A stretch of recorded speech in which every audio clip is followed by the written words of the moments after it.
আমার ছোট ভাই আবুল কাশেম, তার উদ্যোগে আমরা সবাই আজকে এখানে ইফতার মাহফিলে একত্রিত হয়েছি।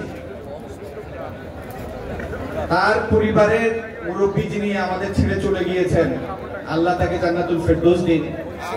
কিছুদিন আগে আমাদের আরেক ভাই একেএম তারেক কালাম, আমাদের দীর্ঘদিনের রাজনৈতিক সহযোদ্ধা, এখানে সামনে যারা বসে আছেন আমরা প্রত্যেকেই অনেক সংগ্রাম করেছি একসাথে। আল্লাহ তাকেও জান্নাতুল ফেরদৌস দান করুন। আর আল্লাহ তৌফিক দিন আগামী দিনে এই দেশ যেন একটা শান্তির দেশে পরিণত হওয়ার পিছনে আমরা আমাদের কাঙ্ক্ষিত ভূমিকা পালন করতে পারি। আল্লাহ আমাদেরকে সেই তৌফিক দিন। আর আল্লাহ আমাদেরকে এই রমজানে বেগুনাহ হিসাবে কবুল করুন, শবে কদর নসিব করুন এবং এই রোজার পূর্ণ ফজিলত আমাদের দান করুন, আমাদের পরিবারকে দান করুন, আমাদের যারা ছেড়ে চলে গিয়েছেন তাদের আল্লাহ বেশ নসিব করুন। ধন্যবাদ সবাইকে। আসসালামু আলাইকুম।